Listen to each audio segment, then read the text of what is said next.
Story 1.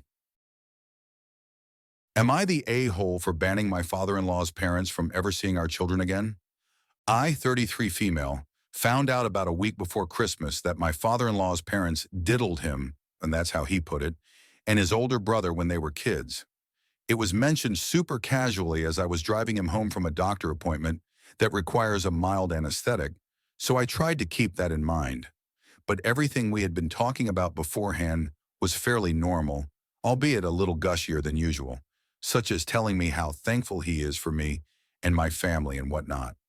Anyways, I brought it up to my husband that night, and it was really upsetting for him. He said he had suspected because his grandparents always creeped him out, and he wasn't allowed to be around them alone.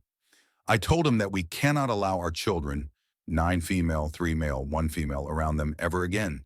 He pushed back at first and explained how much upset that would cause, and I said too damn bad.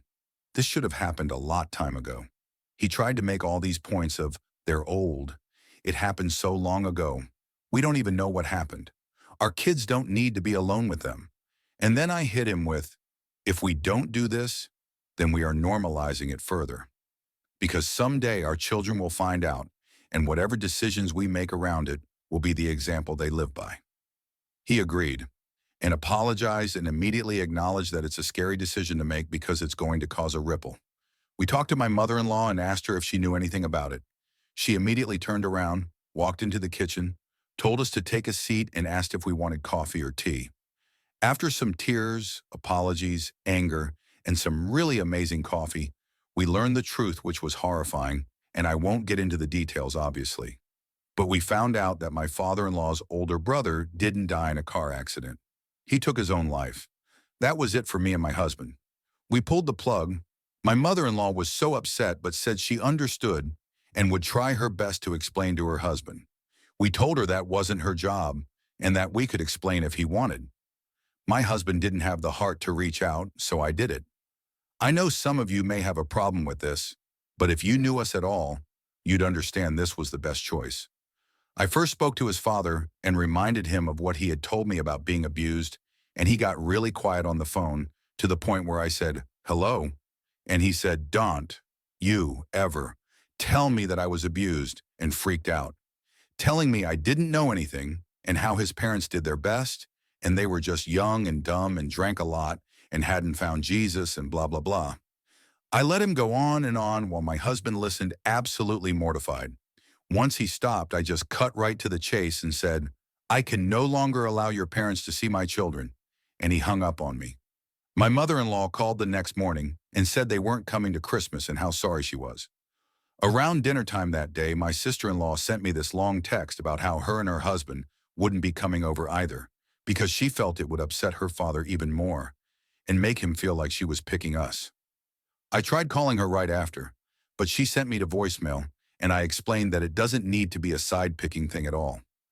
So our Christmas was just my husband and our children this year, and though it was a good day, we really felt the emptiness.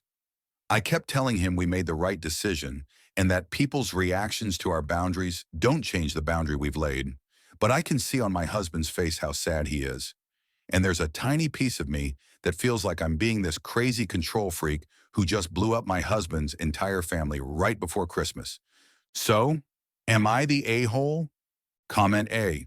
Not the a-hole. $5 says your sister-in-law doesn't know about the unalive. Oh, I'm certain she doesn't. When we first sat down to talk things over with my mother-in-law, she started off by asking us not to say anything, and my initial reaction was to agree. But I paused, and after looking at my husband for a second, I told her that I wasn't going to be able to promise that to her. I haven't heard from my sister-in-law much.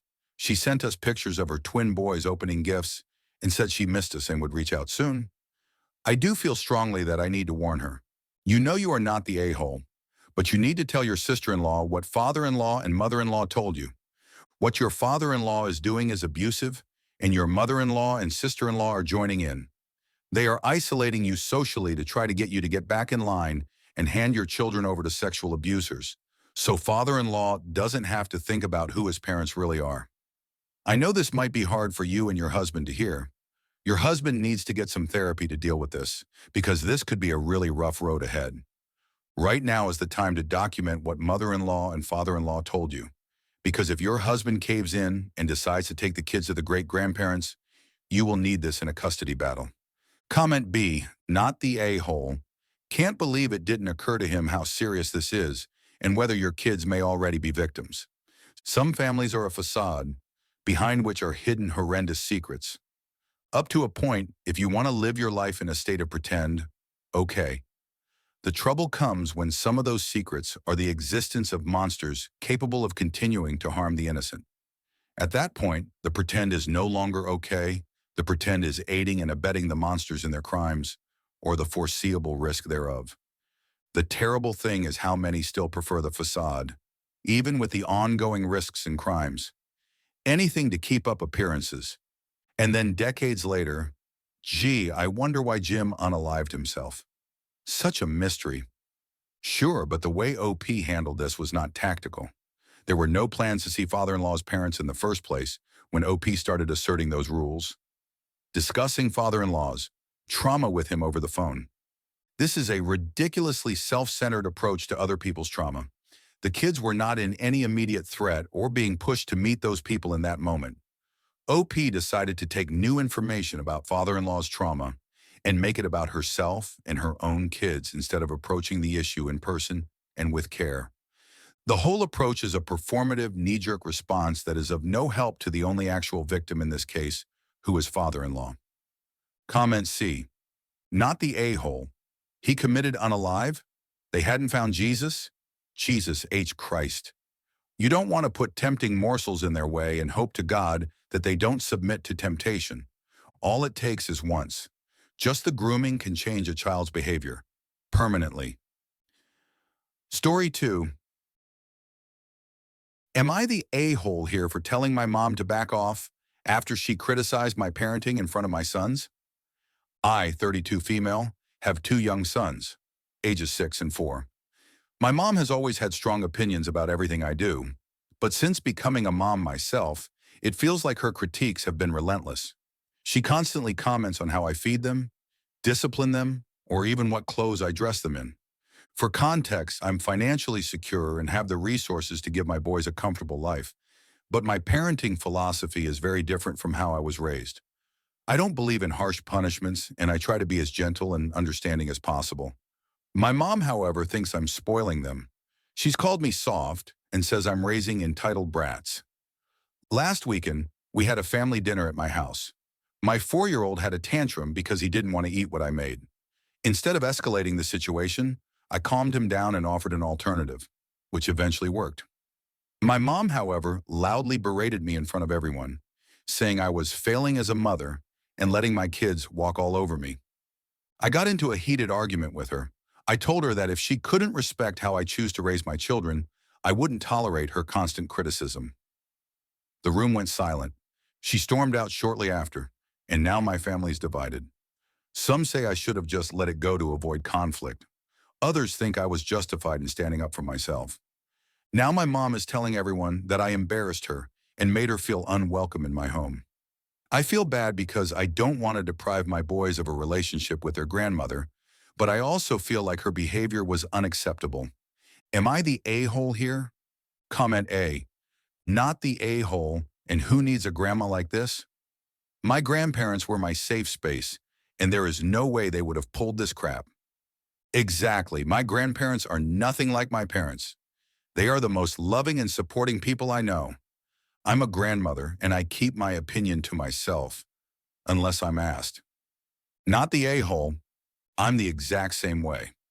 There have been exactly 2 times I've interjected into my daughter's marriage or raising her kids. The first was shortly after my first grandson was born, and Dad decided that rather than being a husband or father, he would game for about 15 hours a day, sleep until 11 a.m., then get back on his game. I only said to her his behavior was concerning, and, as a gamer myself, I understood the draw, but when he's doing nothing to help her or the baby, it made me worry. And maybe they should have open communication and dialogue to come up with a solution that worked for them both. He turned out to be an amazing daddy in the end, but he was young and didn't know exactly how to transition from young 20-year-old to husband and father. The second, I went a little more intense She would leave my grandson in the bath alone from 1 hour on to do household things, i.e. cook dinner, and I went in hard to tell her how insane this was and sent her article after article describing the statistics and how unsafe this was and how humans can actually drown in something as small as an inch of water. Exact measurements may be off, but it's so much less than what PPL think. I regret neither and honestly think delivery of messages makes the largest impact. Choose the battle, people. Comment B, not the a-hole. She completely overstepped. It's understandable that she has opinions, but she has no right to verbally attack you like that, especially in front of your sons. They need to see that their mom won't be disrespected. It's good that her setting boundaries, even if it causes family tension. Comment C, not the a-hole. You were fed up with her constant criticism, so it was okay to talk back at your mother. Don't let the family guilt trip you. I'm really fed up with her, always criticizing me. I just could not hold back anymore. The fact that she criticized you and your home in front of others shows she does not respect you. She got what she deserved. If she wants to discuss her observations of your parenting style, then that should be a private conversation and not a public attack. Comment D, not the a-hole. Your mom sounds like she's auditioning for the role of director of parenting critiques. You're doing what works for your kids, and that's what matters. Offering your son an alternative meal wasn't caving, it was problem-solving like a pro. If she can't respect your choices, then yeah, she needs to back off. Grandma privileges don't come with a free pass to micromanage your parenting. Story 3. Am I the a-hole here for yelling at an elderly man? I, 18 female, work later in the morning at a fast food restaurant, and every morning we get a pretty good crowd of seniors. I just switched from nights to mornings, so I'm not very familiar with the regulars. There's this one old man who comes in often, according to my coworkers, and he has a problem with this one homeless guy who comes in a lot to buy coffee and something small to eat.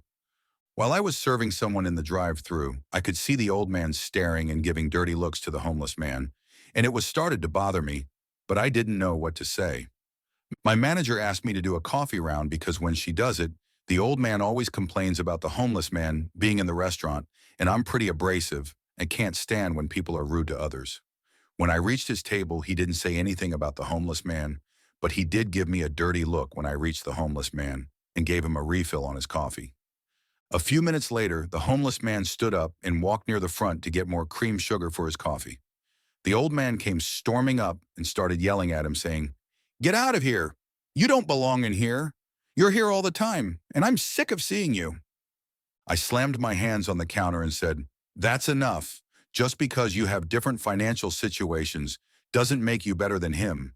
He's a paying customer, and he's minding his own business.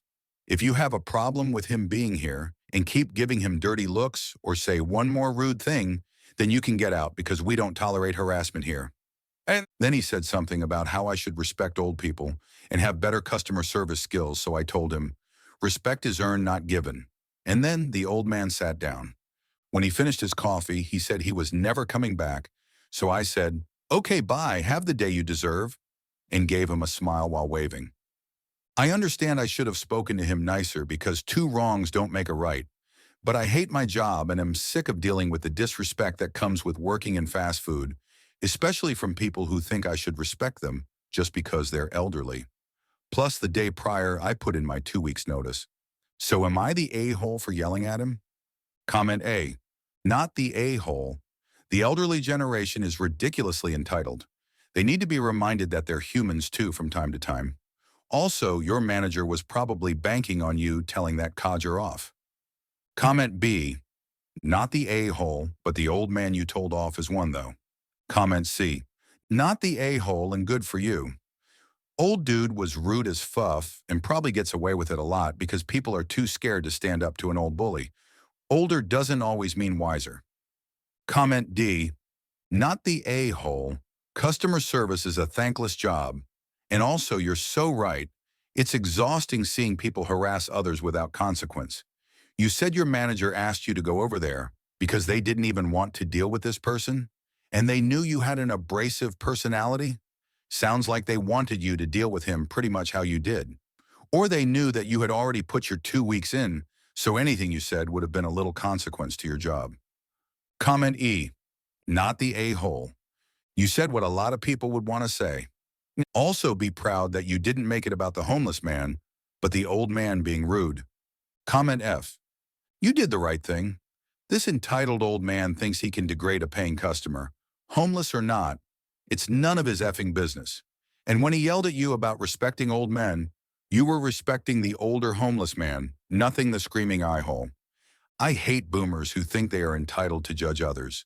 It disgusts me that these old farts don't give compassion and empathy to the poor, but expect compassion and empathy when they are in need. Story 4. Am I the a-hole for confronting my parents about constantly meddling in my life and decisions? I, 32 female, have always had a complicated relationship with my parents.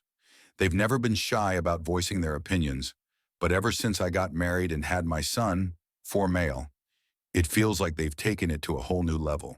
They're constantly criticizing my decisions from my career choices to how I handle my marriage and even how I raise my son. It's like they always think they know better and want me to follow their way of doing things. For context, I'm financially secure and in a loving, supportive relationship with my husband. We both work hard to provide a stable and happy life for our son, but my parents always find something to pick apart. They've made comments about how we run our household, how I discipline my son, and even how much time I spend with my husband versus my child. It's exhausting and feels like nothing I do is ever good enough for them. The breaking point came last weekend. My parents came over for a visit, and everything started off fine. But then during dinner, they began criticizing my husband, saying he doesn't do enough around the house, which isn't true. He's an amazing partner. Then they shifted their focus to me, accusing me of neglecting my son because I recently started working longer hours on a big project at work. I finally snapped. I told them that their constant meddling and criticism were not only hurtful but also unwelcome. I explained that I'm an adult and capable of making my own decisions, and that if they couldn't respect that, they'd need to take a step back from my life. The conversation got heated, with them accusing me of being ungrateful and saying they were just trying to help. My dad even said, "You wouldn't even be where you are without us," which felt like a slap in the face. Now they're giving me the silent treatment, and some extended family members are saying I was too harsh and should have just let it go. Others think I was right to stand my ground. Meanwhile, my husband fully supports me and says I did the right thing by setting boundaries, but I can't help but feel guilty. Am I the a-hole here? Comment A, not the a-hole. You did the right thing by setting boundaries with them, otherwise this will always go on like this. They need to respect the decisions you make as you are a grown woman. You are right, this was the only option I had. I just had to set boundaries there. Constant involvement in my life and always trying to make me do the things there. Way was already affection. My family, I can make decisions on myself as I'm a grown woman. Good for you. Setting boundaries is hard, but it's definitely worth it when peoples are overstepping like that. I realize that setting boundaries is a must for everyone. Comment B, silent treatment is abuse. In this case, it's abuse, but also a silver lining. Let them give you the silent treatment. Think about how much stress-free it is with them silent, not the a-hole. They have to understand that they cannot get involved in every decision I make. I just had to set clear boundaries. I just could not take it anymore. Comment C, you're not the a-hole here. Boundaries are important. Comment D, not the a-hole. You are establishing boundaries with your parents, and they don't like it. Too bad for them. Do not apologize. You have done nothing wrong. How your household runs and how your son is raised is between you and your husband. No third-party commentary is needed, especially a negative one. It sounds like you and your husband are a solid team, so keep telling mom and dad to hush. I won't apologize for anything as I didn't do anything wrong. I was just setting boundaries which I should have set a long time ago. Me and my husband are a solid team and support each other in our decisions. Comment E, I am sure your husband appreciates you standing up for your family. The only thing you did wrong was to let it go on so long. Invite them to be adults, not know-it-alls. Comment F, not the a-hole. What took you so long?